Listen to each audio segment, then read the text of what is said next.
Sabe de uma coisa? Algumas coisas é melhor deixar no passado. E aí, pessoal, é hora de começar com a minha lista de 7 carros maltratados que deveriam simplesmente ter continuado mortos. Vamos lá. Começando com a BMW Série 8, por mais impressionante que possa ser, essa aqui não é. Aqui vemos o sucessor da Série 6, com alavanca de câmbio de cristal e número maior no porta-malas, então devem cobrar mais caro também.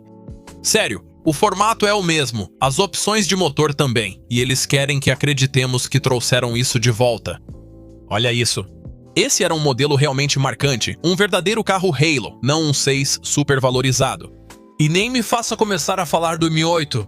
Ele nunca foi colocado à venda, mas a BMW realmente fez um protótipo secreto de pré-produção. Só que eles o mantiveram trancado e escondido do público por quase 2 décadas. Meio que nem aquele porão, pai. Assim como ele, o M8 original também era um verdadeiro monstro. Ele achava que hipercarros como o Bugatti EB110, o Jaguar XJ 220 ou até mesmo o Vector W8 eram os melhores de todos.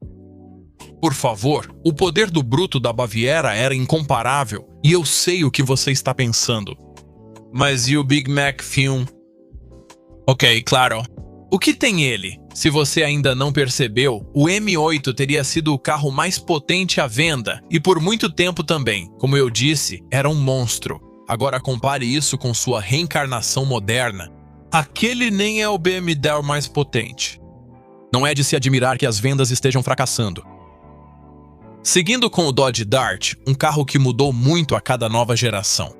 Ele iniciou como modelo grande, com muito cromo e aletas, depois tornou-se médio com a frente dos gêmeos siameses. E em sua forma final, virou também um compacto acessível. Basicamente, passou por mais mudanças do que Caitlyn Jenner, e assim como com Caitlyn, uma coisa permaneceu. Quer dizer, o V8 permaneceu. Além disso, a geração mais recente, menor e mais acessível ficou maluca com as opções de motores. Você podia ter o 440 Magnum, o 426 Hemi ou finalmente o 340 Demônio. Esse, aliás, foi o primeiro demônio de todos. E ele também era rápido, até que você sabe o que aconteceu. Isso tirou toda a diversão dos motores. E sem eles o Dart também definhou e morreu. Mas 40 anos depois, ele voltou como um Fiat rebatizado. Olá, ninguém em 2012 esperava que um compacto acessível tivesse tração traseira ou um V8. Aqueles dias já tinham ficado para trás. Mas pelo menos eles poderiam ter dado a ele aquele motor SRT4 do Neon que ele substituiu, talvez até trazer de volta o nome Demon, Miau. Eles não fizeram isso. O que eles fizeram foi criar um carro para quem não gosta de carros, do tipo que faz você preferir andar a pé. E como antes, sem ser divertido, o Dart morreu bem rápido. Ótimo! Eu digo ótimo porque você sabe como é aquele ditado. Se você vai fracassar, fracasse rápido, que é algo que a Mercedes deveria ter feito com a reativação da Maybach. Embora os erros fossem óbvios para qualquer um com olhos na cara, a Mercedes insistiu cegamente por longos 16 anos até que seus contadores finalmente disseram: ok, já chega. Então, o que exatamente deu errado? Há muitas coisas, começando pelo próprio nome. Lá nos anos 1930, quando Maybach fabricava carros opulentos para quem fosse o grande Gatsby do Terceiro Reich, esse nome significava algo, mas 60 anos depois, ele foi simplesmente esquecido. Não é assim que você enfrenta os maiores nomes do ramo, Bentley e Rolls, com um nome que não significa nada. Então a Mercedes baseou isso na plataforma da classe S, o que por si só não é uma coisa ruim. O Continental GT é, por baixo, um VW Fidion, e este Rolls-Royce é um Série 7 com outra carroceria, mas pelo menos eles têm aparência diferente. É tudo igual, mas diferente? Quero dizer, qual seria o sentido de fazer um produto de nível superior se ninguém consegue diferenciá-lo? E com a Maybach, quase ninguém conseguia. Era um carro de $400 mil que parecia quase exatamente com o que custava só um quarto disso. Isso é um fracasso. E prova o ditado: a roupa faz o homem, funciona com carros também. O quê? E aí tem o Alfa Romeo Spider. Era um carro descontraído, focado mais em te fazer sentir bem e parecer bem do que em ser rápido. Era, como os italianos diriam, la dolce vita sobre rodas. Esse ar hedonista é exatamente o que o manteve tão popular e em produção por quase 3 décadas. Pense no que isso significa. Pai e filho poderiam comprar o mesmo carro novo, com cerca de 25 anos de diferença. Então, você pode imaginar como todo mundo ficou animado quando soube que o novo finalmente estava para ser lançado. E então eles viram... Que diabos é isso? Embora a Alfa tenha insistido que esse era o novo Spider, claramente era só um GTV conversível. Eu não tenho nada contra esse carro, mas ele não parece certo nem dirige direito. Esse era um carro muito mais esportivo, com motores maiores e mais potentes, e também com tração na roda errada. Me desculpe, mas isso não é Dolce Vita, isto é. Ela se chama Dueto Tanta, e é possivelmente o carro conceito mais bonito já feito. Mas as coisas boas não estavam só do lado de fora. Debaixo daquela carroceria de cair o queixo, havia um Mazda Miata. Era certo que iria para a produção, mas então, no último momento, os chefes da FCA decidiram usar essa plataforma do MX-5 para trazer de volta o Fiat 124. Ok, isso também é legal. Mas e o Alfa Spider? E não, esse também não é ele. Continuando com os italianos, o Maserati Gran Turismo. Apesar de seus muitos defeitos, o antigo era meu carro favorito de todos os tempos. Sim, ele era ultrapassado. Quebrava muito, mas era rápido e tinha visual melhor do que qualquer coisa abaixo de $1 milhão. E o barulho do V8 era tão bom que foi classificado como um afrodisíaco. Não estou inventando. Houve uma pesquisa sobre como o som dos carros afeta a excitação sexual e só a Maserati conseguiu excitar todas as mulheres do teste. Nem preciso dizer que funciona com a gente também. Estou tendo uma crise, e agora vamos ouvir o novo. Sim, esse aqui é elétrico, porque é claro que é. E antes que você diga, mas ele tem 1.200 cavalos de potência. Quem se importa? Pra que serve isso? Só pra você acelerar mais rápido? Me desculpe, achei que o carro se chamava Gran Turismo, não Drag Raceismo.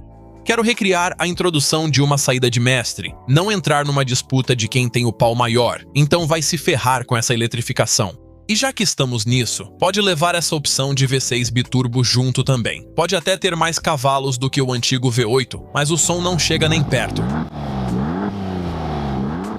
Resumindo, preferir o novo Gran Turismo ao antigo é como preferir uma britadeira ao Pavarotti, só porque a britadeira faz mais barulho. E por último, o visual. Houve apenas algumas mudanças, mas todas são para pior. Então vá se danar esse cara do tecido, por estragar o design perfeito do PIN e da Pininfarina. Sim, esse cara. Aliás, você sabe qual carro é amplamente considerado o primeiro muscle car? Este é o Pontiac GTO. Bem, na verdade, esse é um Pontiac Le Mans com um pacote opcional de desempenho chamado GTO.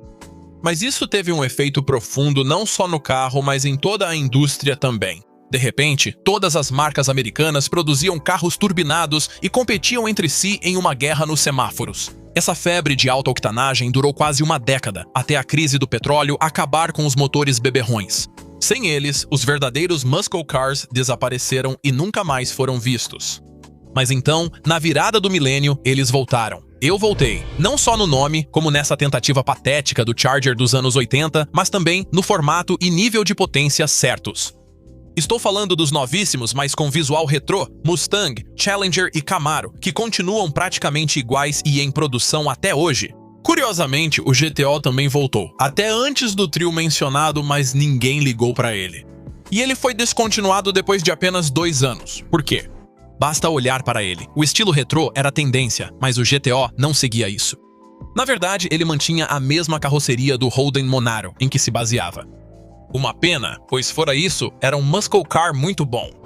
Bom carro, bom narguilé. Agora, antes de revelar o meu número 1, aqui vão algumas menções honrosas. Veja se você consegue adivinhar quais são.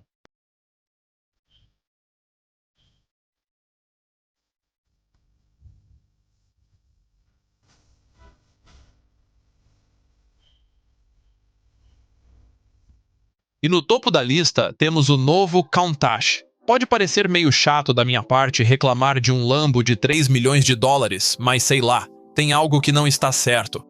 Acredito que muitos aqui também sentem isso. Para mim, o novo Countach simplesmente não é Countach o suficiente, se é que isso faz sentido. É isso que eu quero dizer. Quando o original foi lançado foi um verdadeiro caralho, olha só pra isso, foi um momento marcante. Na verdade, é exatamente isso que a palavra Countach significa em alguns dialetos do norte da Itália. Pensando bem, esse deve ser o único carro intencionalmente batizado com um palavrão. E não, o Subaru Forester Ultimate Customized Kit Special não conta. Enfim, o Lambo. Com o tempo, ele não ficou parado enquanto as pessoas se acostumavam com ele, ou pior, se entediavam com ele. Não, com o tempo, ele ganhou mais potência, pneus absurdamente grandes e um kit aerodinâmico extremo que não servia para absolutamente nada. Era só para impressionar e surpreender, igual ao resto do carro. E agora, seja honesto comigo, você pode dizer o mesmo sobre o novo? Difícil, porque já vimos isso há 40 anos. Já estamos acostumados, como um jogo de terror que usa o mesmo susto repetidas vezes. Chega dessa porcaria. Perde o efeito. E é por isso que o novo Countach não é Countach o suficiente. Se a Lambo realmente quisesse fazer um carro digno desse nome, eles deveriam ter colocado esse aqui em produção. Enfim, é isso por hoje. Nos vemos no próximo. Corta!